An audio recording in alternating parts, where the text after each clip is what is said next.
Hey everybody, I'm Stephen Wessner, CEO of Predictive ROI and host of the Onward Nation podcast.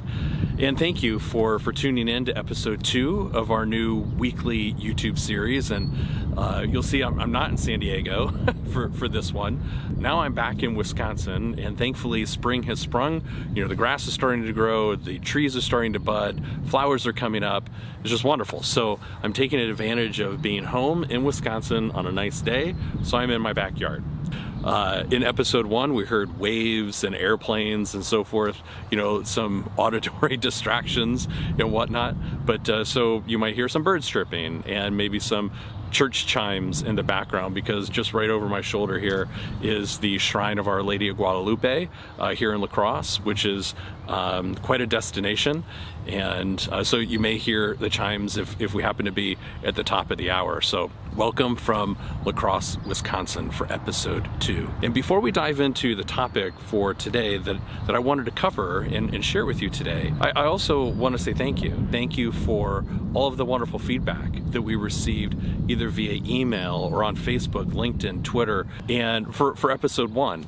And I want to say thank you for a couple of reasons. One, of course, it makes me personally feel good that episode 1, that you liked it, and that's lovely. But it also makes me feel good because it was helpful. And that's the whole goal of this series, is to be helpful. And to take as an extension of our Onward Nation podcast, to be able to take those lessons and make them even more tangible and practical and so forth. And special shout outs to Teresa and to Jay and to Sharon and to Haley and the guys at Crema in Kansas City for writing comments there on the YouTube video itself. So thank you, everybody, very, very much. It really does mean a lot to me and my team, and I'm grateful for that. So for episode 2, we're going to cover a topic that, in my opinion, most business owners struggle with.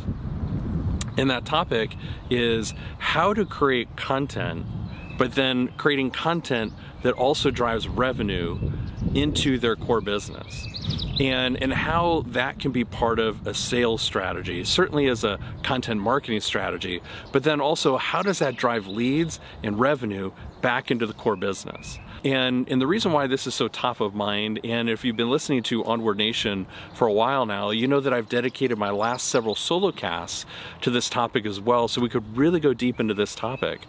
But this week, one of our Onward Nation listeners, she'd been listening to the show for a couple of years now, she dropped me an email and said, hey, could we get on the phone and could we talk about creating Cornerstone content and how I could do that for my business, and then specifically how that could drive revenue back into the core business, because my thought leadership becomes that valuable for my listeners and my community and so forth. And I said, sure. So we did and had a call about that. And specifically the content model, if you will, that I shared with her was really broken into 3 steps, or 3 sections, if you will.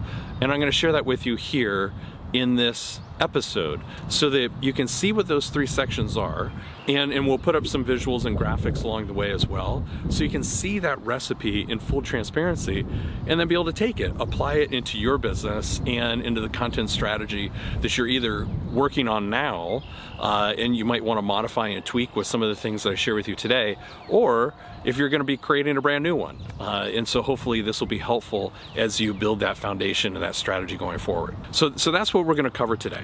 So the first piece is getting really, really clear about your point of view and what it is that you stand for. And there's several different ways to kind of say that. You know, Simon Sinek calls that, you know, discovering your why, or finding your why and articulating your why. And that's certainly one way. You know, here at Predictive ROI, we like to take that and call that, you know, planting your flag. What do you believe so strongly in? And what is it that you and your team do? And who do you do it for? And equally important, who don't you do it for? That you will pound a stake in the dirt and say, this is who we are, this is who we serve, and this is where we can add value. Pounding your stake in the dirt and saying, this is our point of view. Sometimes that's bold, Sometimes that's provocative. Sometimes that will be, I don't want to say offensive, but sometimes for people who you're not trying to serve, that will help repel them, because good marketing not only attracts, but it also repels. But then for the people who are in your community and the people who you want to be in your community will hear that, see that, and say, you know what, that's the company for me, and that's my next partner. And those are the people, or that company, that's the team that I need to be an extension of my team. So that's when you get really, really clear around your point of view and what it is that you do. It is literally like planting a flag, pounding a stake in the dirt, and saying, this is what we do here and who we do it for. So what I'm encouraging you to do is the exact same thing. Get very clear about your point of view. Get very clear about who you can help and who you can't, and who you want to help and who you don't want to help. Don't be afraid to be bold. Don't be afraid to be provocative. And then once you have that, pound it in the dirt. And once you know what your point of view is, then you can move into the second step, which is creating Cornerstone content. And that's the content strategy. That's the fun stuff. That's the videos and the podcasts and the blog posts and the articles and the webinars and all of that tangible stuff. But if you don't get clear about your point of view, if you don't know who you are here to serve and not serve, how can you create the right content? How can you build, as Kevin Kelly says, 1,000 true fans? How can you do that if you're not sure on what your flag is? And so again, step number one, the very first piece is to get really, really clear on your point of view. The second piece is, once you have that very clear point of view, then you can start to build Cornerstone content. Okay, so what do I mean by Cornerstone content? So just like when building a building, that cornerstone is literally that first stone or block that is set in the foundation, that very important cornerstone, and normally has a date on it or some sort of time stamp on it as to when that building was put into place. And so that cornerstone, not only is it important, being the first stone, but it also drives the direction and alignment of all of the future stones in the building.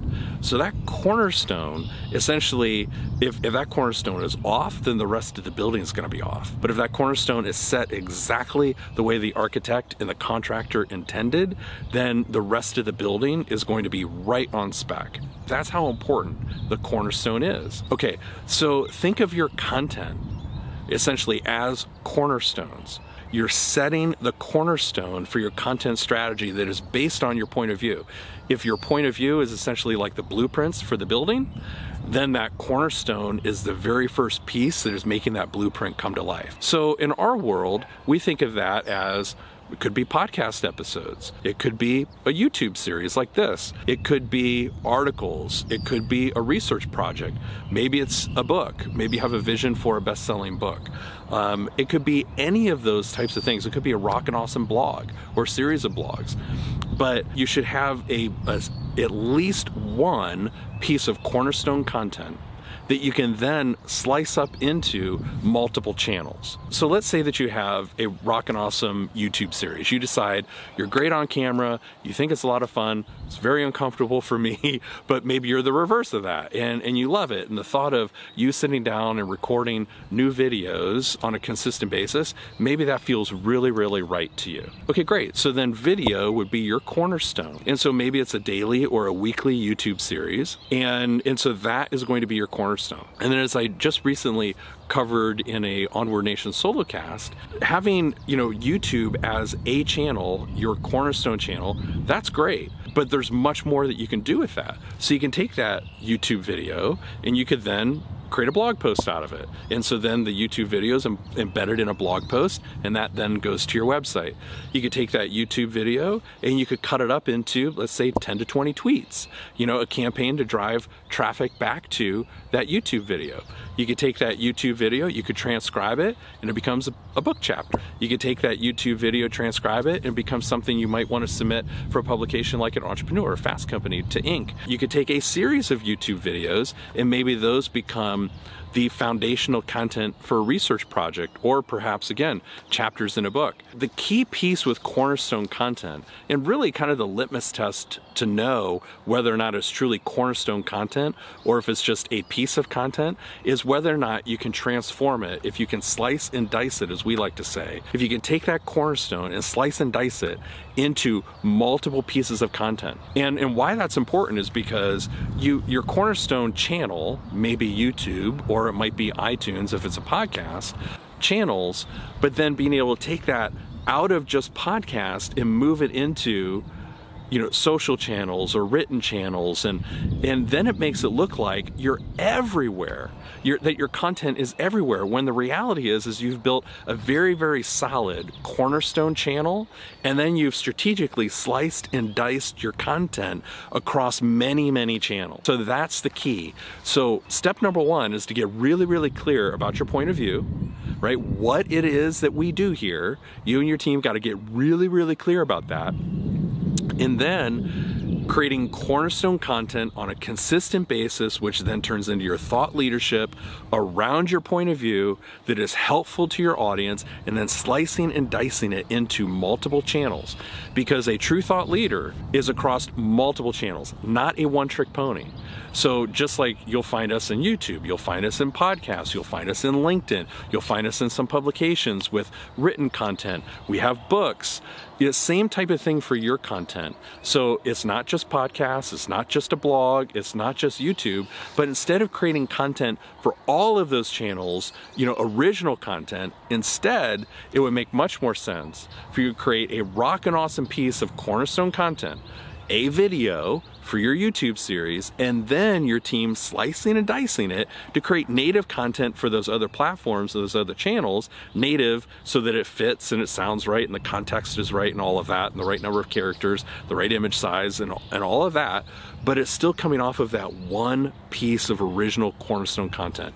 And then you're creating consistent Cornerstone content on a weekly or daily basis, and then slicing and dicing across all of those channels. Okay, so how does that help you in generating leads and revenue into your core business? A couple of different ways. First, and I did a couple of solo casts on this topic as well, but we're going to cover it here too, and that's the monetization piece. And I want to share a couple of key pieces with that. First is what I like to call the Trojan horse of sales. And that is, if you go back to episode 600, I really tried to take a very transparent, or give a very transparent view into what the Trojan horse of sales is like.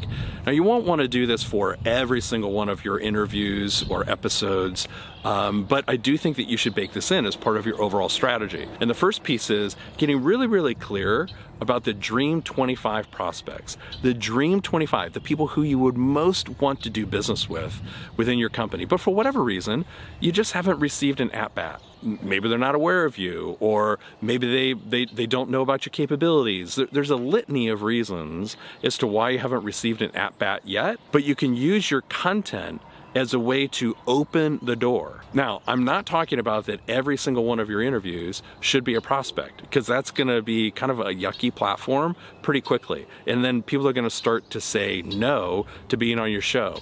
But what I am talking about is, let's say that you have a weekly podcast, so that's 52 episodes, theoretically 52 episodes a year. 15 to 20 of those episodes a year should be where you're inviting your top prospects to be guests on your show, because you have a rockin' awesome platform. You've built an audience over time. You have a great email list. You have a social following. And so your prospects will say yes to you because of two things. One, because it sounds pretty interesting, right? You've created a show maybe around their particular thought leadership or expertise, so they feel like they have something to contribute. Two, because you've built an audience, right? You've built an audience around the topic and so forth, so they're excited about the additional distribution, because you're no longer a business owner looking for a new account.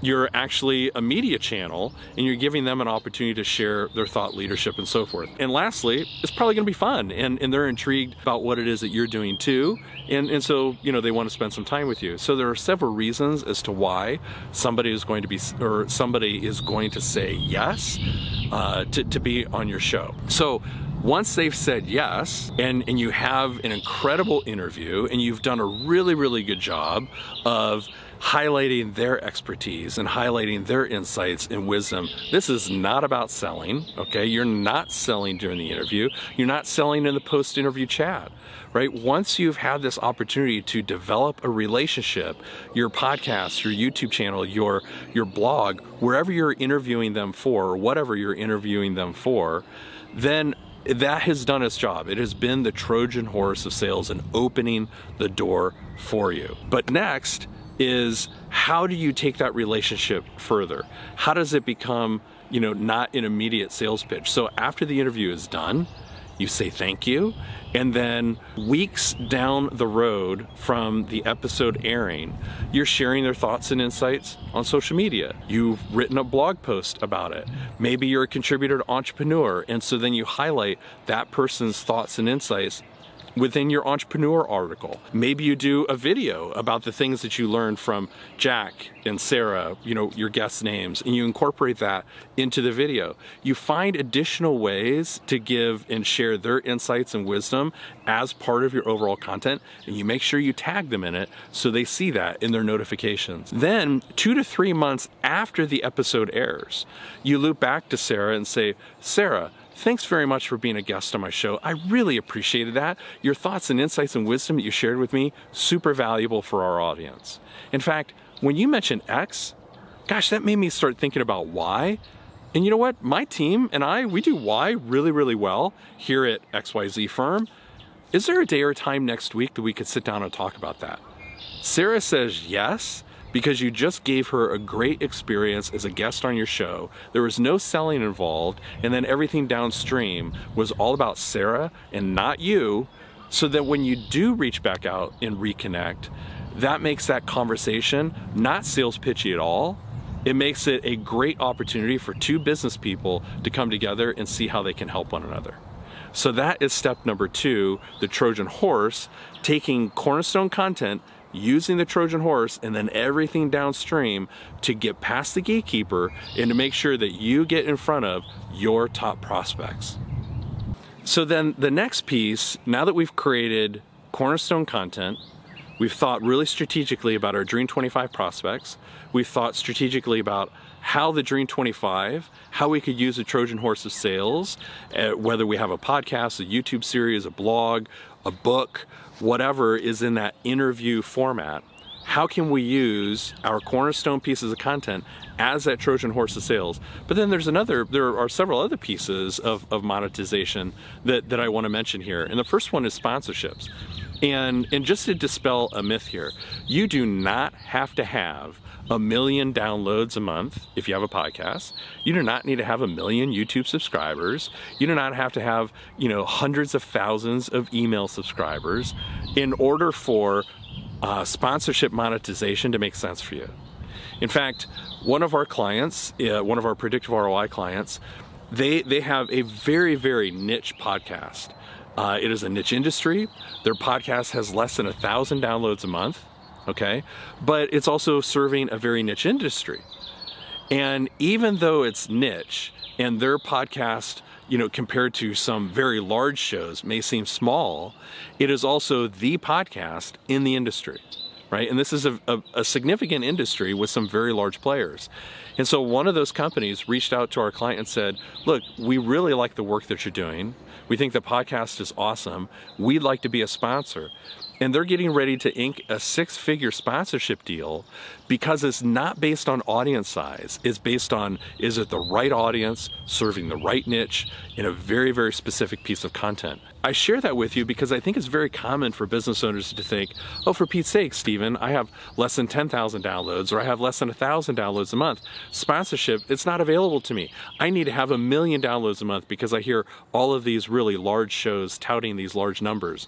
Well, I'll also tell you this too, and I mentioned this in my book, a lot of those shows, not all of them, there's certainly some shows that have been around for a while. Entrepreneur on Fire, John Lee Dumas, great show. And he is absolutely getting 1 million downloads a month. Lots of other shows that try to tout JLD's numbers, they're lying. So those people are making up numbers because they want to seem as impressive as what John has done and what Entrepreneur on Fire has done. I'm not saying that everybody fits into that category, but a lot of them are. There is so much marketing hyperbole in this space, and the reason why I'm saying that is because then we as business owners can look at that and hear these huge audacious numbers and think that somehow in order for us to be successful we have to like compete with that, and you don't. Instead, you need to get very clear on your point of view, who it is you're trying to serve, create consistent Cornerstone content, your thought leadership on a weekly basis at least, and sharing that with your audience. Your audience will love it.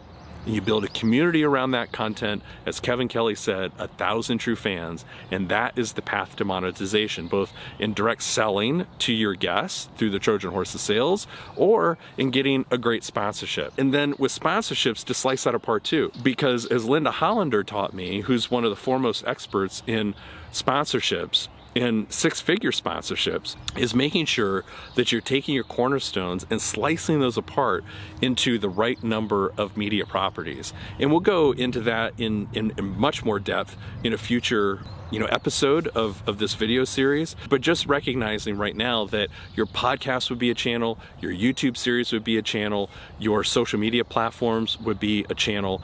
There is a lot of opportunity for sponsorship, as opposed to just sponsor everything that I'm doing for X price, because you'll be leaving money on the table if you do that. So with that said, I want to say thank you very much for being here. Thank you very much for the warm welcome of episode 1. I appreciate that more than you'll ever know, because of the fear and trepidation that I had leading up to recording that video and then actually doing the recording, because this is still, not very comfortable for me. Hopefully I'm getting better, and hopefully you've actually seen some improvement between episode 1 and then episode 2. But thank you very much. Please write some comments below. Just want to know if this is helpful to you. Please give us a thumbs up or thumbs down and let us know how we can get better, each and every day. So thank you very much for being here. I look forward to seeing you for episode 3. But until then, onward with gusto.